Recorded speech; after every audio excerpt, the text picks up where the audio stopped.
نحمده ونستعينه ونستغفره ونعوذ بالله من شرور أنفسنا ومن سيئات أعمالنا من يهده الله فلا مضل له ومن يضلل فلا هادي له وأشهد أن لا إله إلا الله وحده لا شريك له وأشهد أن محمدا عبده ورسوله يا أيها الذين آمنوا اتقوا الله حق تقاته ولا تموتن إلا وأنتم مسلمون يا أيها الناس اتقوا ربكم الذي خلقكم من نفس واحدة وخلق منها زوجها وبث منهما رجالا كثيرا ونساء واتقوا الله الذي تساءلون به والأرحام إن الله كان عليكم رقيبا يا أيها الذين آمنوا اتقوا الله وقولوا قولا سديدا يصلح لكم أعمالكم ويغفر لكم ذنوبكم ومن يطع الله ورسوله فقد فاز فوزا عظيما أما بعد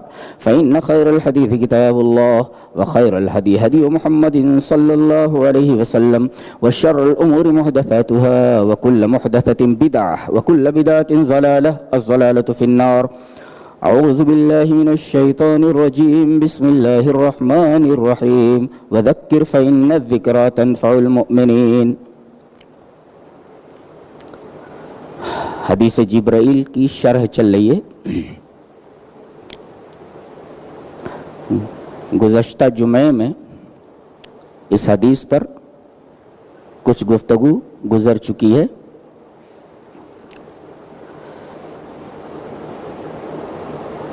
اب ہم اس حدیث کی شرح میں آگے بڑھتے ہیں. حضرت جبرائیل ایک مرد کی شکل میں آئے. صحابہ بیٹھے ہوئے ہیں.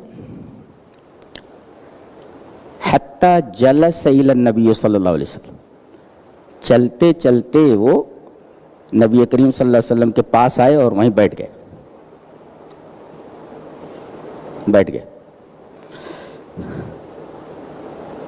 حدیث کا ٹکڑا ہے. اس کے بعد فَأَسْنَدَ رُكْبَتَيْهِ إِلَى رُكْبَتَيْهِ. اپنے دونوں گھٹنوں کو نبی کے دونوں گھٹنوں سے ملا دیا. شارحین حدیث نے دو نقطے بتائے ہیں. ایک نقطہ تو یہ کہ طالب علم کو استاذ کے بالکل قریب بیٹھنا چاہیے.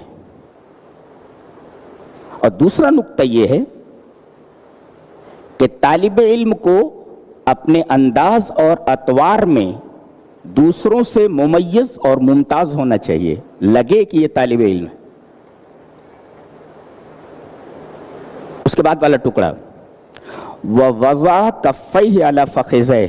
جب بیٹھے تو انہوں نے اپنی دونوں ہتھیلیوں کو اپنی رانوں کے اوپر رکھ لیا. دونوں ران پر.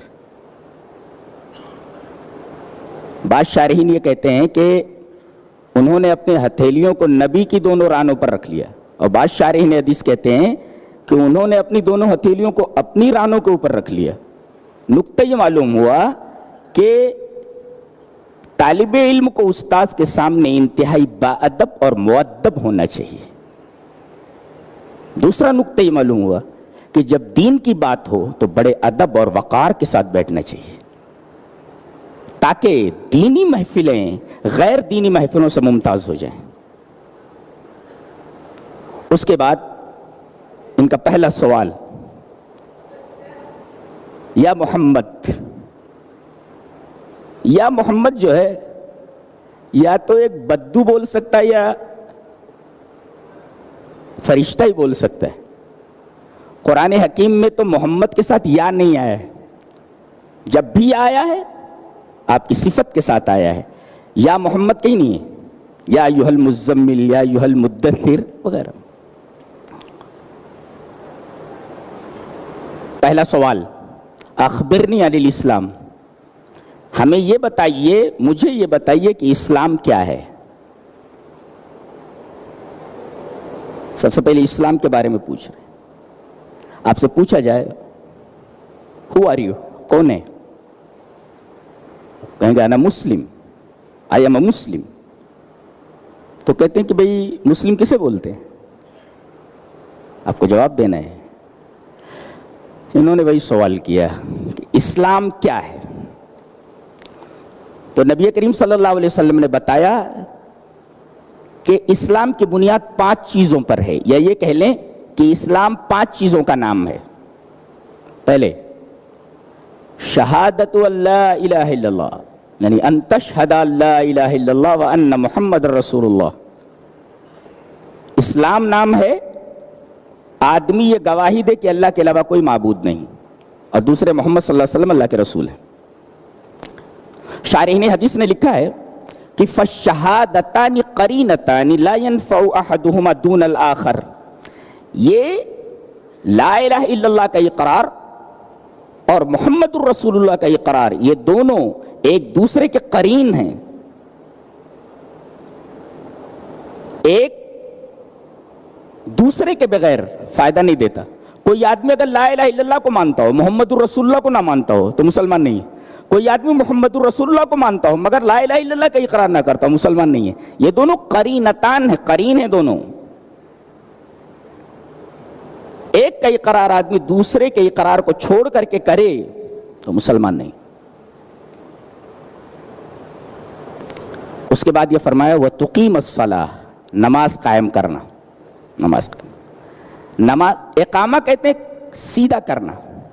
ہم نے کہیں پڑھا ہے کہ اگر انجینئر کسی پلر کو کھڑا کرے اور ہر طرف سے 90 ڈگری کا زاویہ بن جائے تو کہتے ہیں یہ پلر مستقیم ہے، بالکل سیدھا ہے.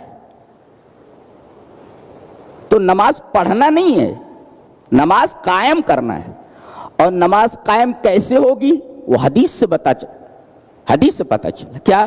صلو کما رأیتمونی وصلی، جیسا نبی نے نماز پڑھی ہے ویسی نماز اگر آپ پڑھ رہے ہیں تو آپ تقیم الصلاۃ کے اوپر عمل کر رہے ہیں.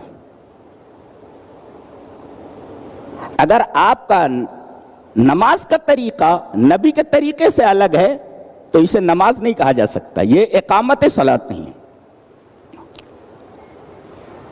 وَتُؤْتِيَ الزَّكَاةَ، زکوٰۃ ادا کریں. زکوٰۃ کے جو مصارف ہیں وہ 8 ہیں، جس کو مصارف ثمانیہ کہتے ہیں. 8 مصارف ہیں. اس میں آخری مصرف فی سبیل اللہ ہے. وہاں فی سبیل اللہ سے مراد جہاد ہے. فی سبیل اللہ کے مصرف کو اتنا وسیع کر دیا گیا ہے کہ وہ جو انگلش میڈیم اسکول ہوتے اور جو دنیاوی تعلیم والے اسکول ہوتے ہیں وہ بھی زکوٰۃ لیتے ہیں اور لوگ ان کو زکوٰۃ دیتے ہیں. بالکل جائز نہیں ہے. خالی جو دینی ادارے ان کو بھی مد زکوٰۃ سے نہیں دیا جا سکتا، جائز نہیں ہے میرے نزدیک، صحیح نہیں ہے. وہ فی سبیل اللہ کے مصرف کو وسیع نہیں کیا جا سکتا، وہ ایک خاص مد ہے. اگر آپ اس کو وسیع کریں گے تو مصارف ثمانیہ پتہ نہیں کتنے مصارف میں منقسم ہو جائیں گے. تو زکوٰۃ کے 8 مصارف ہیں، وہ ہم 10ویں پاری کی تفسیر میں انشاءاللہ بتائیں گے. اس کے بعد یہ رمضان کے جو روزے ہیں یہ خاص عبادت ہے اور حدیث قدسی ہے کہ یہ ایسی عبادت ہے جس کا بدلہ میں خود دوں گا، کیونکہ یہ عبادت صرف میرے لیے. صوم لی، بندہ روزہ رکھتا ہے میرے لیے تو میں ہی اس کا بدلہ دوں گا. اللہ اکبر. اندازہ لگائیے، رب تعالیٰ یہ فرمائے میں اس کا بدلہ دوں گا تو اپنی شان کے مطابق بدلہ دے گا نا. وہ یہ اتنی بڑی عبادت ہے. اس کے بعد یہ فرمایا گیا وَتَحُجَّ الْبَيْتِ إِنِ اسْتَطَعْتَ إِلَيْهِ سَبِيلًا، اگر استطاعت ہو تو زندگی میں ایک بار حج ضرور کرے. قرآن حکیم میں وَمَن كَفَرَ فَإِنَّ اللَّهَ غَنِيٌّ عَنِ الْعَالَمِينَ، برائے گا من ترک الحج فإنه كالكافر، اگر کوئی آدمی استطاعت رکھتے وہ حج کو چھوڑ دے تو وہ کافر نہیں بلکہ کافر کی طرح ہے. فهو كالكافر، وہ کافر کی طرح ہے. اتنا بڑا گناہ ہے استطاعت رکھنے کے باوجود حج نہ کرنا. تو گویا کہ شہادت لا الہ الا اللہ وان محمد رسول اللہ، تقیم الصلاۃ وتؤتی الزکاۃ وتصوم رمضان وتحج البیت ان استطعت الیہ سبیلا. اسلام کی بنیاد ان 5 چیزوں پر ہے. اسلام ان 5 چیزوں کا نام ہے. نبی نے جو جواب دیا تو کہتے سچ کہا آپ نے، صدقت. صحابہ کہتے ہیں فعجبنا لو یسألوا ویصدقوا، سوال سے معلوم ہوتا ہے کہ سوال کا جواب معلوم نہیں، اور جواب دیتا ہے اس کا مطلب اسے جواب معلوم ہے. سوال کر رہا ہے اس سوال سے پتہ چلتا ہے کہ اس کو جواب معلوم نہیں، اور جب تصدیق کرتا ہے کہ آپ سچ کہہ رہے ہیں تو اس سے پتہ چلتا ہے کہ اسے سوال کا جواب معلوم ہے. اس پر ہمیں حیرت ہوئی. فَعَجِبْنَا لَهُ يَسْأَلُهُ وَيُصَدِّقُ. ہم کو حیرت ہوئی کہ سوال بھی کر رہا ہے, تصدیق بھی کر رہا ہے. صحابہ خاموش بیٹھے ہوئے ہیں. اب یہ دوسرا سوال کرتے ہیں. اسلام کی بنیاد 5 چیزوں پر. اب بتائیے ایمان کیا ہے؟ اخبرنی عن الایمان. ایمان کس کو بولتے ہیں؟ تو آپ نے فرمایا کہ اسلام کی بنیاد تو 5 چیزوں پر ہے, اور اسلام 5 چیزوں کا نام ہے. ایمان 6 چیزوں کا نام ہے. اسلام 5 چیزوں کا نام ہے اور ایمان 6 چیزوں کا نام ہے. بتایا ان تؤمن باللہ وملائکتہ وکتبہ ورسلہ والیوم الآخر وتؤمن بالقدر خیر و شر. گویا کہ اسلام نام ہے 5 چیزوں کا اور ایمان نام ہے 6 چیزوں کا. ایمان میں پہلی چیز کیا؟ ان تؤمن باللہ, اللہ پر ایمان لاؤ. اللہ پر ایمان لانے کا مطلب کیا ہے؟ یہ یقین رکھنا کہ اس کائنات کا خالق اللہ ہے.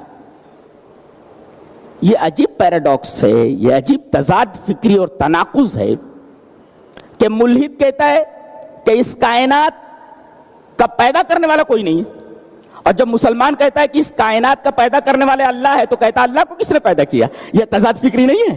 یہ کیسا پیراڈاکس ہے, کیسا تناقض ہے؟ ملحد یہ کہتا ہے کہ کائنات کو پیدا کرنے والا کوئی نہیں ہے, اور جب مسلمان کہتا ہے کہ اس کائنات کا پیدا کرنے والا اللہ ہے تو کہتا ہے اللہ کو کس نے پیدا کیا؟ یہ کیسی تضاد فکری ہے؟ یہ کیسا تناقض اور کیسا پیراڈاکس ہے؟ یہ عجیب بات ہے. اس کا مطلب ان ملحدوں کے پاس دماغ نہیں ہوتا. اگر آدمی کے پاس دماغ ہوتا تو اس طریقے کا سوال نہ کرتا. یہ تو عجیب طریقے کا تناقض ہے, یہ پیراڈاکس ہے, یہ تضاد فکری ہے کہ جب مسلمان کہے کہ اس کائنات کا خالق اللہ ہے تو کہتے ہیں اللہ کو کس نے پیدا کیا؟ اس کا خالق کون ہے؟